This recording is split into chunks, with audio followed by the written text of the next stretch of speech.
ಆತ್ಮೀಯ ಸ್ನೇಹಿತರೆ ನಮಸ್ಕಾರ. ನಾವು ಬಡವರು ಕಣವ್ವ, ಒಪ್ಪತ್ತು ಊಟಕ್ಕೂ ಕಷ್ಟ ಇರುತ್ತೆ. ಈಗ ಗೃಹಲಕ್ಷ್ಮಿ ಯೋಜನೆಯ 2,000 ರೂಪಾಯಿಯಿಂದ ಮನೆ ಮಂದಿಯೆಲ್ಲ ಹೊಟ್ಟೆ ತುಂಬ ಊಟ ಮಾಡ್ತಾ ಇದ್ದೀವಿ. ಈ ಯೋಜನೆಯಿಂದ ಬಹಳ ಅನುಕೂಲ ಆಗೈತೆ. ನನ್ನವ್ವ ಬಂಗಾರಿ ಚಿನ್ನ ಈ ಯೋಜನೆ ತಂದವರ ಹೊಟ್ಟೆನೂ ತಣ್ಣಗಿರ್ಲವ್ವ ಅಂತ ಹಿರಿಯ ಮಹಿಳೆಯೊಬ್ಬರು ಮಹಿಳಾ ಮತ್ತು ಮಕ್ಕಳ ಕಲ್ಯಾಣ ಇಲಾಖೆ ಸಚಿವೆ ಲಕ್ಷ್ಮಿ ಹೆಬ್ಬಾಳ್ಕರ್ ಅವರ ಗಲ್ಲ ಸವರಿ ಆಶೀರ್ವದಿಸಿದ ಸುದ್ದಿಯನ್ನ ನೀವು ನೋಡಿರಬಹುದು, ಓದಿರಬಹುದು. ಬೆಳಗಾವಿ ಗ್ರಾಮೀಣ ಕ್ಷೇತ್ರದ ಹಿರೇಬಾಗೇವಾಡಿಯಲ್ಲಿ ಕಾರ್ಯಕ್ರಮವೊಂದಕ್ಕೆ ತೆರಳುವಾಗ ಅಲ್ಲೇ ನಿಂತಿದ್ದ ಈ ಹಿರಿಯ ತಾಯಿಯನ್ನ ಕರೆದು ಗೃಹಲಕ್ಷ್ಮಿ ಯೋಜನೆಯ 2,000 ರೂಪಾಯಿ ಬರ್ತಾ ಇದೆಯೇ ಅಂತ ಪ್ರಶ್ನಿಸಿದ ಸಚಿವೆ ಲಕ್ಷ್ಮಿ ಹೆಬ್ಬಾಳ್ಕರ್ ಅವರಿಗೆ ಇಂಥದ್ದೊಂದು ಭಾವನಾತ್ಮಕ ಪ್ರತಿಕ್ರಿಯೆ ವ್ಯಕ್ತವಾಗಿತ್ತು. ಈ ಯೋಜನೆಯ ಯಶಸ್ಸಿಗೆ ಇದಕ್ಕಿಂತ ದೊಡ್ಡ ಉದಾಹರಣೆ ಸಿಗ್ಲಿಕ್ಕಿಲ್ಲ. ರಾಜ್ಯದ 6,000ಕ್ಕೂ ಹೆಚ್ಚು ಗ್ರಾಮ ಪಂಚಾಯಿತಿಗಳಲ್ಲಿ ಗೃಹಲಕ್ಷ್ಮಿ ಯೋಜನೆಯನ್ನ ಜಾರಿಗೆ ತರಲಾಗಿದ್ದು, ಇದು ದೇಶದ ಅತಿ ದೊಡ್ಡ ನಗದು ವರ್ಗಾವಣೆ ಯೋಜನೆ ಎಂಬ ಹೆಗ್ಗಳಿಕೆಗೆ ಪಾತ್ರವಾಗಿದೆ. ರಾಜ್ಯ ಸರ್ಕಾರದ ಇತ್ತೀಚಿನ ಮಾಹಿತಿಯ ಪ್ರಕಾರ 1,33,00,000ಕ್ಕೂ ಹೆಚ್ಚು ಮಹಿಳೆಯರು ಈಗ ಈ ಯೋಜನೆಯ ಫಲಾನುಭವಿಗಳಾಗಿದ್ದಾರೆ.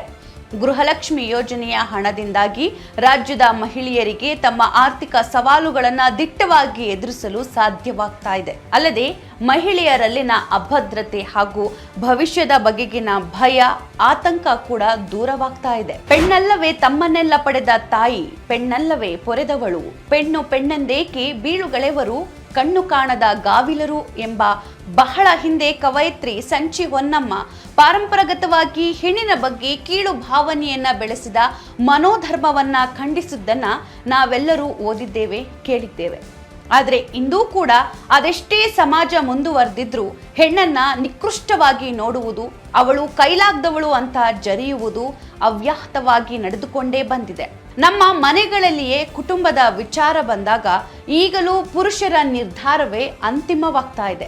ಇಂತಹ ಪರಿಸ್ಥಿತಿಯಲ್ಲಿ ಮನೆ ಕೆಲಸವನ್ನೇ ಮಾಡಿಕೊಂಡಿರುವ ಹೊರ ಜಗತ್ತಿನ ಆಗು ಹೋಗುಗಳಿಂದ ದೂರವಿರುವ ಮಹಿಳೆಯರನ್ನ ಸಬಲೀಕರಣಗೊಳಿಸುವ ಉದ್ದೇಶದಿಂದ ರಾಜ್ಯ ಸರ್ಕಾರ ಈ ಯೋಜನೆ ಜಾರಿಗೆ ತಂದಿದ್ದು, ಇದು ರಾಜ್ಯದಲ್ಲಿ ಸಂಚಲನಕ್ಕೂ ಕಾರಣ ಆಗ್ತಾ ಇದೆ. ಎಲ್ಲರಿಗೂ ಗೊತ್ತಿರುವಂತೆ ಹೆಣ್ಣನ್ನ ದೇವತೆಗೆ ಹೋಲಿಸುವ ನಮ್ಮ ಈ ದೇಶದಲ್ಲಿ ಕೌಟುಂಬಿಕ ಹಿಂಸಾಚಾರವು ಆಳವಾಗಿ ಬೇರೂರಿದೆ ಹಾಗೂ ವ್ಯಾಪಕವಾಗಿ ಪ್ರಚಲಿತದಲ್ಲಿದೆ.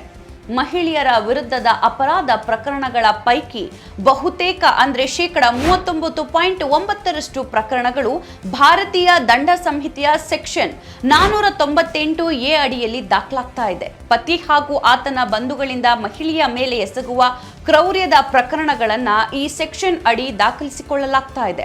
5ನೇ ರಾಷ್ಟ್ರೀಯ ಕೌಟುಂಬಿಕ ಆರೋಗ್ಯ ಸಮೀಕ್ಷೆಯು ಭಾರತದಲ್ಲಿ ಕೌಟುಂಬಿಕ ಹಿಂಸಾಚಾರವು ಅತ್ಯಂತ ವ್ಯಾಪಕವಾಗಿದೆ ಎಂಬ ಕಟು ಸತ್ಯವನ್ನ ನಮ್ಮ ಮುಂದೆ ತೆರೆದಿಟ್ಟಿದೆ. ಸಮೀಕ್ಷೆಯಲ್ಲಿ ಪಾಲ್ಗೊಂಡಿದ್ದ ಕರ್ನಾಟಕದ 44% ಮಹಿಳೆಯರು ತಾವು ಪತಿ ಮನೆಯಲ್ಲಿ ಹಿಂಸೆಯನ್ನ ಅನುಭವಿಸಿರುವುದಾಗಿ ಹೇಳಿಕೊಂಡಿದ್ದಾರೆ. ಹೀಗೆ ಕೌಟುಂಬಿಕ ಹಿಂಸಾಚಾರದಿಂದ ನಲುಗಿರುವ ಮಹಿಳೆಯರಿಗೆ ಗೃಹಲಕ್ಷ್ಮಿ ಯೋಜನೆಯು ಭರವಸೆಯ ಬೆಳಕಾಗಿದೆ. ಆರ್ಥಿಕವಾಗಿ ಮಹಿಳೆ ಸ್ವತಂತ್ರಳಾದ್ಲು, ಸಬಲಳಾದ್ಲು ಎಂದಾದರೆ ಈ ರೀತಿಯ ಹಿಂಸಾಚಾರಗಳು ತನ್ನಿಂದ ತಾನೇ ಕಡಿಮೆಯಾಗುತ್ತವೆ ಎನ್ನುತ್ತಾರೆ ಸಮಾಜ ಶಾಸ್ತ್ರಜ್ಞರು.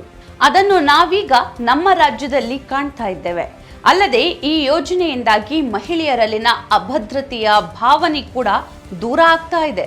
ರಾಷ್ಟ್ರೀಯ ಕುಟುಂಬ ಆರೋಗ್ಯ ಸಮೀಕ್ಷೆಯ ಪ್ರಕಾರ ಮನೆಯ ನಿರ್ಧಾರಗಳಲ್ಲಿ ಪಾತ್ರ ವಹಿಸುತ್ತಿರುವ ವಿವಾಹಿತ ಮಹಿಳೆಯರ ಶೇಕಡವಾರು ಪ್ರಮಾಣವು 82.7ರಿಂದ 80.4ಕ್ಕೆ ಕುಸಿದಿದೆಯಂತೆ. ಆರ್ಥಿಕವಾಗಿ ಮಹಿಳೆಯರು ಸಶಕ್ತರಾದ್ರೆ ಮಾತ್ರ ಅವರ ನಿರ್ಧಾರಗಳಿಗೂ ಮನೆಯಲ್ಲಿ ಬೆಲೆ ಸಿಗುತ್ತದೆ. ಗೃಹಲಕ್ಷ್ಮಿ ಮತ್ತು ಶಕ್ತಿ ಯೋಜನೆಗಳ ಲಾಭದಿಂದ ಆರ್ಥಿಕವಾಗಿ ಹೊಸ ಶಕ್ತಿ ಪಡೆದಿರುವ ಮಹಿಳೆಯರು ಈಗ ಪ್ರತಿ ಮನೆಯಲ್ಲಿಯೂ ಬದಲಾವಣೆಯ ಗಾಳಿ ಬೀಸಲು ಕಾರಣವಾಗ್ತಿದ್ದಾರೆ. ಇದು ಸಮಾಜದ ಉನ್ನತಿಗೆ ಕಾರಣವಾಗುವುದಂತೂ ಖಚಿತ. ನಮಸ್ಕಾರ, ಮತ್ತೆ ಸಿಗೋಣ.